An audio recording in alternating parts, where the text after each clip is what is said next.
Bapak Ibu semua. Selamat pagi. Merdeka! Merdeka! Merdeka! Merdeka! Merdeka! Undang-undang desa tahun ini adalah tahun ke-9. Oleh karena itu, mari kita semua kepala desa se-Indonesia sukses. Satu kata, apabila hari ini tidak disetujui revisi undang-undang tentang desa, maka kita akan tidur di gedung ini. Setuju? Pada prinsipnya, kalau itu ngomong pembatasan, 6 kali 3 atau 3 periode juga 18 tahun, 9 kali 2 juga 18 tahun, nggak ada bedanya. Kami juga menghargai dengan perbedaan ini. Toh saat 9 tahun kami habis, kami juga harus pilihan lagi, tidak kemudian kami langsung proses ini. Kalau ada yang tidak setuju atau mungkin miri, ya silahkan saat nanti kami habis kita tarung di Pilkades nanti.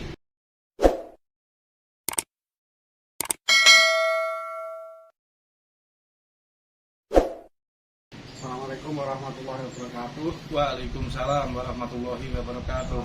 Sahabat desa, kita ketemu di channel TV Ruang Desa Center yang pada saat ini kita akan membahas isu yang lagi trending, yaitu 9 tahun. Di sini kita sudah bersama salah satu kepala desa yang ada di Bojonegoro yang ikut menyuarakan aspirasi pada tanggal 17 Januari 2023 kemarin di gedung DPR atau MPR RI di Jakarta.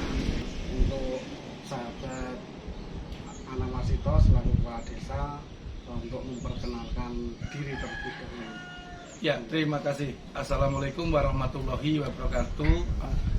Pemirsa TV Desa Ruang Desa Center yang berbahagia, untuk kebetulan saya adalah Ana Marsito, Kepala Desa Wotan, Kecamatan Sumberjo, sekaligus menjabat sebagai Ketua Bidang Advokasi Hukum dan HAM Asosiasi Kepala Desa Bojonegoro. Hari ini kita punya waktu yang khusus dan spesial, saya pikir, untuk bagaimana kemudian kita bisa menangkap atau mendapat informasi yang tepat terkait kenapa kemudian kepala desa menggalang gerakan untuk menyampaikan aspirasi agar masa jabatan kepala desa dari 6 tahun 3 periode menjadi 9 tahun begitu. Kita sudah mengetahui dari media-media sosial begitu, pada tanggal 17 semua kepala desa seluruh Indonesia mengadakan aksi itu untuk menyampaikan aspirasinya, yaitu memperjuangkan revisi Undang-Undang Nomor 6 Tahun 2014 tentang desa, dengan salah satu tuntutannya yaitu perpanjangan masa jabatan kepala desa dari 6 tahun menjadi 9 tahun.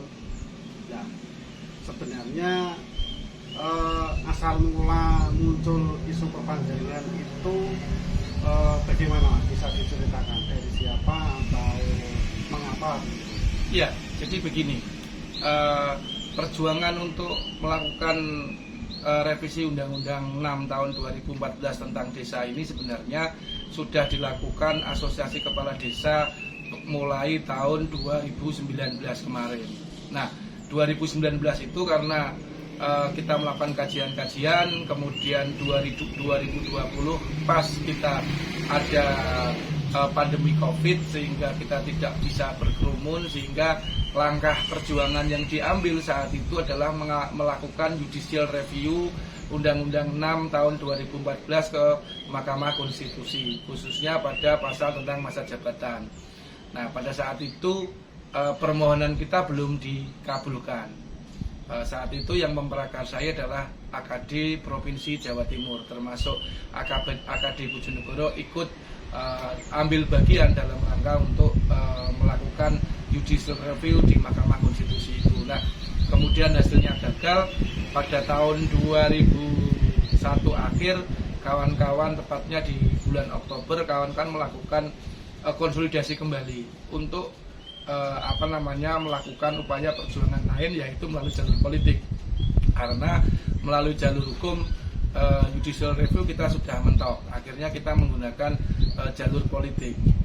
Untuk diketahui bahwa proses pembuatan undang-undang di negara ini adalah melalui konsensus bersama antara DPR dan pemerintah, yaitu Presiden melalui Menteri yang akan membahas di gedung DPR. Nah, melihat peluang itu, maka kita mencoba melakukan tetap jalur konstitusional, yaitu kita menyampaikan aspirasi ke DPR, meminta agar Undang-Undang 6 tentang desa direvisi, khususnya pasal tentang masa jabatan. Jadi kami kemarin menyampaikan aspirasi tunggal, yaitu minta agar Undang-Undang 6 tentang desa ini direvisi.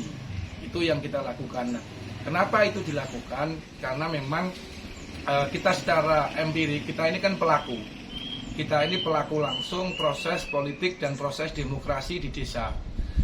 Kawan-kawan se-Jawa Timur memang merasakan bahwa proses politik dan demokrasi di desa ini memang berbeda ya dengan proses pilkada atau pileg ataupun pilpres, karena memang kalau pilkada, pilpres dan pileg akar pemilih dengan yang dipilih itu agak jauh gitu. Sementara kalau pilkades antara calon dengan pemilih itu sangat dekat dan sumbunya sangat pendek, dan pergaulan mereka itu juga sangat keseringan dalam keseharian, sehingga pada saat pasca pilkades itu selalu ada residu-residu politik yang akhirnya merenggangkan proses sosialisasi dan proses bersosialnya masyarakat pemilih dengan yang lain, sehingga untuk menjernihkan atau untuk menurunkan tensi ketegangan, bahkan menetralisir kesemuanya itu butuh waktu yang sangat panjang. Sehingga saya pikir apa yang dicetuskan oleh kawan-kawan untuk bagaimana kemudian masa jabatan Kades dari 6 tahun menjadi 9 tahun ini, salah satunya adalah untuk ini. Bagaimana kemudian menyelesaikan residu politik ini menjadi betul-betul netral dengan waktu yang cukup, sehingga proses membangun untuk pelaksanaan bagaimana kemudian membangun di desa itu betul-betul bisa dilaksanakan. Karena kalau pasca pilkades itu jangankan pemilih saudara dengan saudara saja, atau jangankan pemilih yang jauh tidak ada hubungan kekerabatan, antar saudara saja ini masih satu kali lebaran itu kadang nggak bersalam-salaman begitu. Nah, ini tentunya akan menghambat dinamika pembangunan di desa, sehingga ada waktu cukup untuk bagaimana kemudian menetralisir ini. Setelah itu kemudian kalau ini sudah clear, misalnya setahun atau 2 tahun, di tahun ketiga kita mulai fokus dan sudah tidak ada lagi riak-riak politik yang membuat sekat-sekat di masyarakat itu kemudian ada. Ini salah satu kemudian mengapa teman-teman itu membutuhkan waktu 9 tahun untuk periodisasinya. Salah satu adalah proses untuk menetralkan ketegangan politik antar pendukung saat pilkades. Itu Mas Agus yang pertama. Tapi tidak kita ketahui bahwasanya di media sosial setelah aksi 17 Januari itu banyak tanggapan dari kalangan masyarakat yang pro dan kontra. Bahkan kalau samanya kita amati begitu, banyak yang kontranya daripada pro-nya begitu, sehingga bahkan sampai mengolok-olok bahwasanya waktu 9 tahun itu hanya kepentingan kepala desa, bukan kepentingan masyarakat begitu. Nah, jika jabatan 6 tahun atau 9 tahun itu perbedaan dampaknya dari desa masyarakat itu untuk ke depan gimana, Mas? Ya, jadi begini, dalam proses demokrasi itu perbedaan pendapat itu menjadi sesuatu yang lumrah gitu. Karena memang demokrasi itu konsepnya adalah bagaimana kemudian menjamin suburnya perbedaan pendapat. Itu konteks demokrasi. Nah, jika ada kemudian ungkapan-ungkapan yang negatif terkait dengan apa yang dilaksanakan oleh kepala desa yang melaksanakan unjuk rasa dari 6 ke 9 tahun itu, yang perlu dijawab adalah begini. Yang pertama, banyak orang mengatakan bahwa teori demokrasi itu agar kekuasaan itu tidak bersifat korup, maka perlu ada pembatasan gitu. Nah, saya pikir apa yang dilakukan Kades juga tidak menyimpang dari konsep demokrasi bahwa kekuasaan itu perlu dibatasi. Jadi sepakat bahwa kekuasaan perlu dibatasi. Nah, batasnya apa? 9 tahun ini juga batas. Artinya 9 tahun ini batas. Kalau kita menengok ke belakang, sejarah panjang tentang politik di desa atau periodisasi jabatan kepala desa, dulu ada jabatan sampai usia 50 tahun atau usia 60 tahun. Kemudian dirubah ada 8 tahun, dirubah lagi ada 5 tahun, dirubah lagi 6 tahun 3 periode, dan sekarang muncul 9 tahun. Artinya dari perjalanan panjang periodisasi masa jabatan kepala desa dalam kesejarahannya ini sebenarnya tidak ada persoalan. Wong yang seumur hidup saja pernah kok. Gitu. Artinya bahwa saya sepakat bahwa kekuasaan itu perlu dibatasi, periodisasi itu perlu. Tetapi bahwa periodisasi di desa yang kita rasakan idealnya adalah 9 tahun. Dan saya pikir ini kan usulan. Pihak lain kemudian ada yang mengusulkan berbeda, saya pikir juga sah-sah saja. Teman-teman Kades membuat usulan karena mereka yang melaksanakan secara empirik praktek langsung di lapangan, itu juga memiliki hak untuk usul. Karena dalam konteks demokrasi, kita itu memiliki kedudukan yang sama dalam politik kan begitu. Nah, untuk itu mari kita saling menghargai. Kami juga menghormati bagaimana kemudian yang kontra dengan kami. Tetapi kami juga punya argumentasi kenapa kemudian kami mengusulkan ini. Gitu. Itu yang pertama. Yang kedua bahwa kalau kita kemudian ada yang nyinyir, nggak apa-apa. Karena ini kan proses dialektika politik atau proses pergulatan wacana di Republik Indonesia, saya pikir sah-sah saja.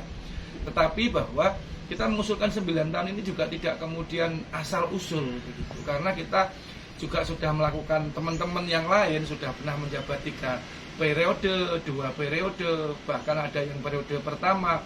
Yang ikut aksi kemarin beragam. Mereka sepakat begitu. Nah, proses pembuatan undang-undang ini kan konsensus politik antara legislatif dan eksekutif di tingkat pusat. Maka kami ini kan hanya usul. Nah, kalau kemudian ternyata di tingkat pusat DPR RI-nya dan pemerintahnya dalam hal ini presiden artinya setuju, ya alhamdulillah kami akan kawal komitmen ini agar kemudian ini melahirkan undang-undang yang kita inginkan. Bagi pihak yang kontra nggak ada masalah, hormati juga kalau misalkan nanti undang-undang perubahan ini disahkan. Ya kalau memang nggak setuju nggak apa-apa, silahkan nanti melakukan judicial review atas perubahan Undang-Undang 6 ini. Jadi kita tetap dalam konteks menghormati koridor hukum. Yang dilakukan oleh Kades kan juga sangat pro dengan demokrasi, melakukan proses aspirasi sesuai dengan konstitusi. Kita melakukan audiensi dengan DPR, kita melakukan audiensi dengan Kementerian Dalam Negeri dan juga Kementerian Desa. Dan alhamdulillah seluruh fraksi saat itu mendukung. Bahkan apakah ini betul apa tidak, tapi saya yakin sekali Budiman Sujatmiko tidak mungkin menyampaikan sesuatu yang tidak ada diada-adakan. Versi Mas Budiman Sujatmiko, Pak Presiden juga setuju. Nah, saya pikir ya kita dewasa bahwa kewenangan untuk membahas undang-undang ini adalah kewenangan dari DPR RI dan eksekutif dalam hal ini presiden atau yang kemudian nanti diwakili oleh Mendagri ataupun Kementerian Desa atau yang lain.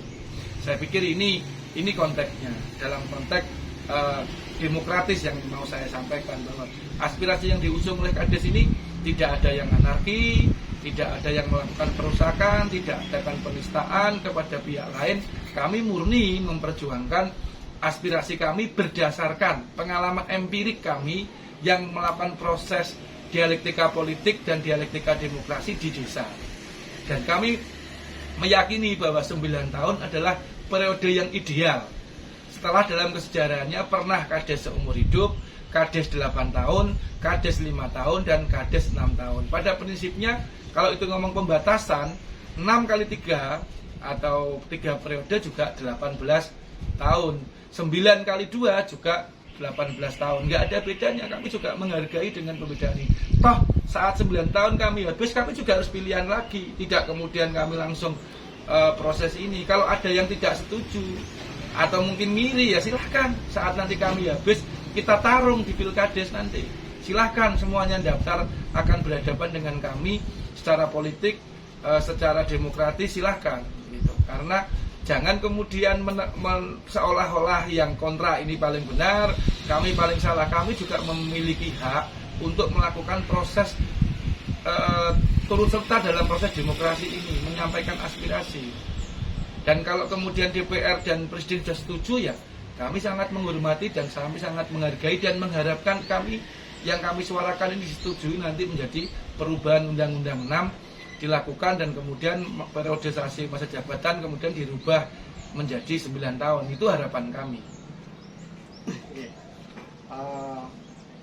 Aspirasi yang disampaikan oleh Kepala Desa kemarin itu sebenarnya juga sudah melalui konstitusi yang benar lah begitu. Tetapi yang dilihat masyarakat bahwasanya bahkan komen-komennya ketika saya membaca di medsos itu beranggapan kepala desa kok bingung gitu me opo kan begitu. Iya. Dan belum lagi ketidakpercayaan bahwasanya 9 tahun itu waktu yang dianggap sangat lama, yang mungkin nanti bisa menimbulkan korupsi dan lain-lain begitu ya.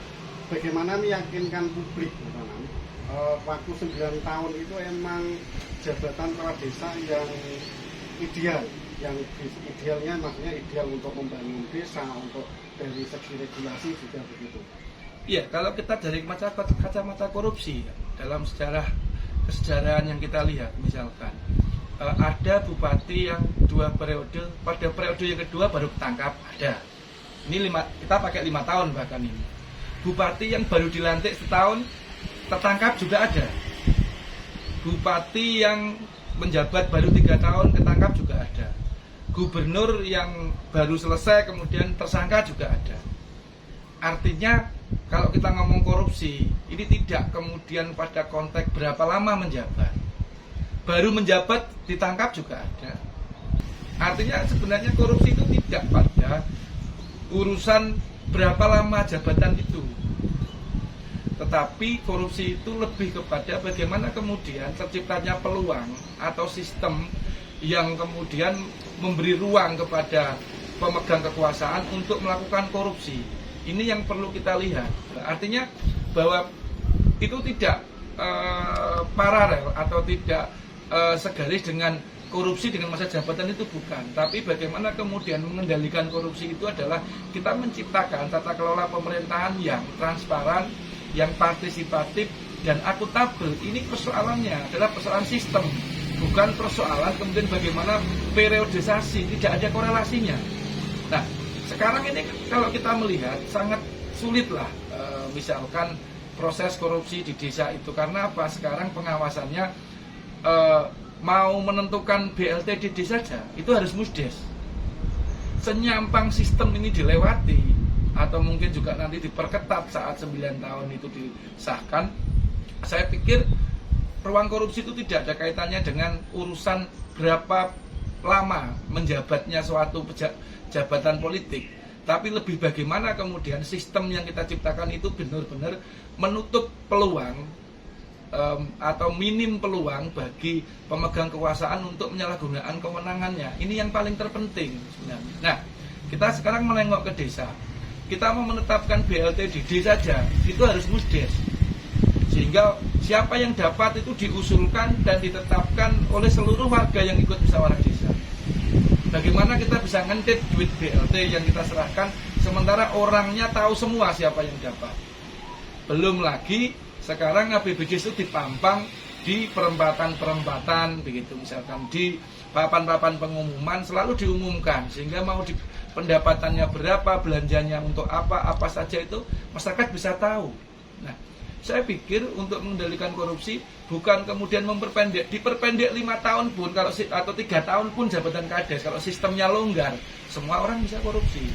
Maka terkait korupsi itu sekali lagi tidak ada korelasinya dengan masa jabatan, tetapi lebih kepada bagaimana kemudian pemerintah membuat sistem agar pembangunan ini transparan, partisipatif dan dapat dipertanggungjawabkan. Itu persoalannya. Dan sekarang ada medsos, sekarang sedikit-sedikit viral.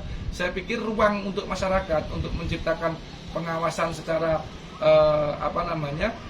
secara mandiri untuk mengawasi proses pembangunan sudah sangat-sangat terbuka, karena sekarang sudah era digital, era smartphone, sehingga semua orang bisa langsung memunculkan persoalan-persoalan jika ada penyelewengan di desa. Sekarang BPD juga sudah diberikan penguatan terkait kewenangannya, mereka juga mampu untuk melakukan kontrol. Apabila BPD dan masyarakat ini cerdas dalam melakukan pengawasan dan terlibat dalam perencanaan dan pengawasan pelaksanaan pembangunan, mau 10 tahun, mau 20 tahun, nggak ada hubungannya sebenarnya korupsi itu dengan masa jabatan kepala desa. Saya pikir itu. Memang kalau titik beratnya di korupsi bisa saja dikatakan itu sebagian dari oknum begitu, karena tidak semua kepala desa, bahkan kalau di Bojonegoro ada 419 desa yang tertangkap hanya berapa gitu. Berarti kan bisa saja dikatakan oknum, bagaimana oknum tersebut dalam memimpin desa. Cuma untuk lebih meyakinkan masyarakat misalnya terkait, karena sudah dari 6 tahun ada telah melakukan korupsi begitu, yang dipikir masyarakat mungkin tambah 9 tahun berarti tambah waktunya untuk ada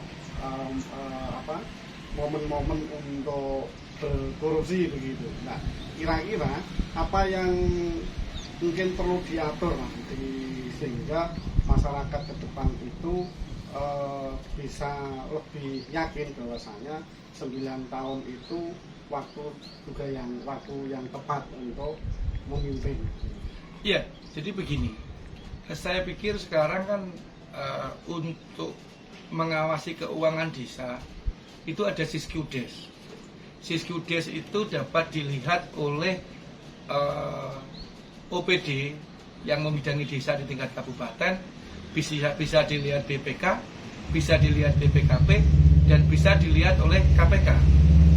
Artinya Siskudes ini sudah langsung bisa dimonitoring di tingkat kabupaten, di tingkat BPK maupun di tingkat pusat oleh KPK.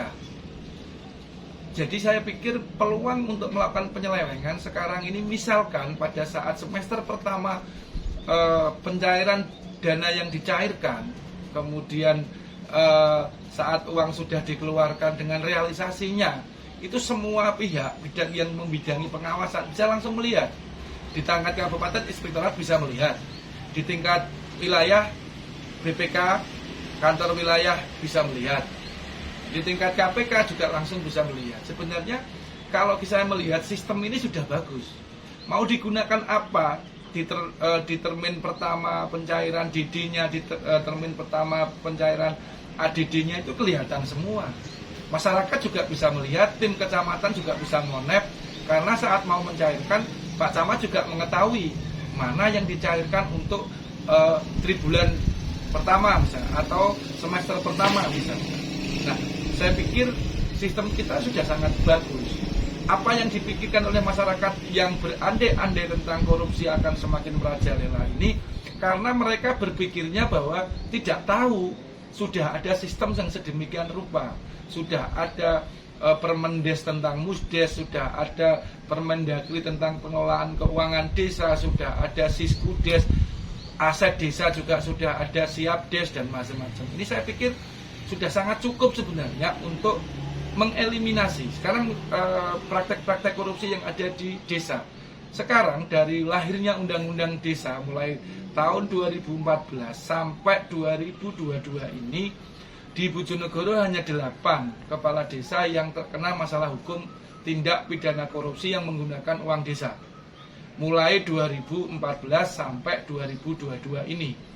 Jadi ada Wotangare Kalitidu, ada Trucuk, Desa Trucuk, Kecamatan Trucuk, ada Desa Sumberjo, Kecamatan Trucuk, ada Desa Sumberjo, Kecamatan Sumberjo, ada Desa Kapas, Kecamatan Kapas. Yang saat ini proses baru adalah di Desa Ndeling, Kecamatan Sekar misalkan. Ini saya pikir kan dibanding dengan 419 desa dengan kasus yang muncul, saya pikir juga sangat kecil sekali apa yang ada. Tadi datanya tambahan lagi Kades Gelagawangi Kecamatan Sugiwaras. Hanya itu yang terjadi di Bojonegoro. Nah, saya pikir apa yang ada ini sebenarnya lebih kepada asumsi, tidak berdasarkan data empirik berapa persentase sebenarnya terjadinya kebocoran dana desa di masing-masing kabupaten misalkan. Ini kan hanya orang yang merasa ngiri kemudian melakukan proses di medsos. Maka bagi kami, bagi yang ngiri-ngiri itu nggak apa-apa, kita ditunggu aja masa jabatan kami habis. Saat Pilkades nanti monggo ikut bersaing dengan kami dengan sehat. Kalau kemudian proses ini dianggap kemudian akan melanggengan dan lain sebagainya atau kok enak, ya monggo kalau mau ngikut Pilkades monggo saja kita berkompetisi. Tapi tolong pendapat kami juga dihargai, monggo jenengan juga berpendapat. Nanti yang menentukan kan tetap DPR dan pemerintah pusat. Nah, kalau kemudian usulan kami yang disetujui, ya kami sangat berterima kasih dan kami menghargai bahwa akhirnya DPR dan Pak Presiden merespon aspirasi kami yang memang merasakan 6 tahun itu terlalu singkat untuk menata dan melakukan pembangunan yang maksimal di tingkat desa. Saya pikir itu.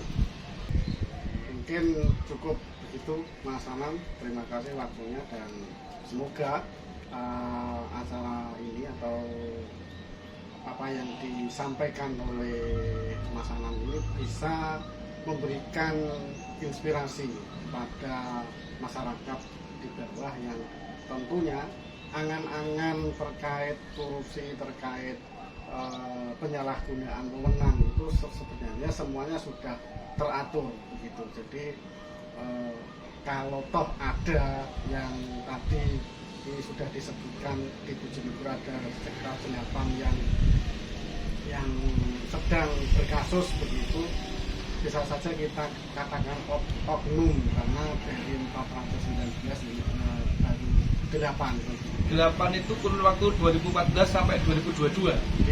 Jadi kan selama 8 tahun hanya 8. Berarti kalau kita buat persentase atau rata-rata itu hanya 1 kades 1 tahun kan gitu. Kecil sekali. Berarti asumsi 9 tahun akan lebih menyuburkan, berarti sudah terbantahkan. Iya, dengan faktual yang ada. Semoga masyarakat juga bisa lebih tahu, bisa lebih menyaring informasi dari media sosial yang begitu menggempur masyarakat sehingga harus bisa lebih cerdas menanggapi semuanya itu. Untuk itu sebelum kita akhiri acara ini, mungkin ada closing statement dari Dinian, Mas Anam. Ya, terima kasih bagi pemirsa TV Ruang Desa Center yang diperkasai Mas Agus. Saya pikir pada prinsipnya bahwa demokrasi itu adalah intinya menghargai perbedaan, dan perbedaan pendapat adalah sesuatu yang lumrah dalam proses demokrasi. Maka dalam menyikapi tentang tuntutan kami para kepala desa yang ingin merubah masa jabatan kepala desa menjadi 6 menjadi 9 tahun, tolong pendapat kami juga dihargai, karena kami berpendapat juga berdasarkan pengalaman langsung dalam mengelola dinamika politik di desa dan mengelola pembangunan desa. Dan bagi masyarakat yang ingin memberikan pendapat yang berbeda juga kami sangat menghargainya. Sehingga mari kita saling menghargai dan kita tunggu hasil akhir dari proses ini seperti apa, sehingga pada prinsipnya kami kepala desa menyerahkan semuanya kepada DPR RI dan Bapak Presiden untuk bagaimana kemudian nanti revisi Undang-Undang 6 tahun 2014 ini bisa dilakukan. Dan kami sangat berharap aspirasi kami dapat realisasi seperti apa yang telah disampaikan oleh seluruh fraksi dan Bapak Presiden melalui Mas Budiman Sujatmiko, bahwa pada prinsipnya seluruh fraksi menyetujui dan dari pihak pemerintah juga menyetujui. Tinggal bagaimana nanti kita bahas dan kita akan tunggu. Semoga aspirasi kita dapat segera dilaksanakan dan Undang-Undang 6 bisa segera direvisi sehingga jabatan kepala desa dari 6 bisa menjadi 9 tahun. Terima kasih. Dan saya mohon maaf jika ada salah kata. Saya akhiri. Wallahu muwaffiq ila aqwamit thoriq. Wassalamualaikum warahmatullahi wabarakatuh. Ya, terima kasih banyak Mas Anam yang sudah menyempatkan waktu Untuk acara ini kita tutup, tapi sebelum kita tutup kita tunggu video-video lain atau isu-isu yang lain yang akan kita angkat di TV Ruang Desa. Jangan lupa subscribe dan komen. Dari saya, Assalamualaikum warahmatullahi wabarakatuh. Waalaikumsalam warahmatullahi wabarakatuh.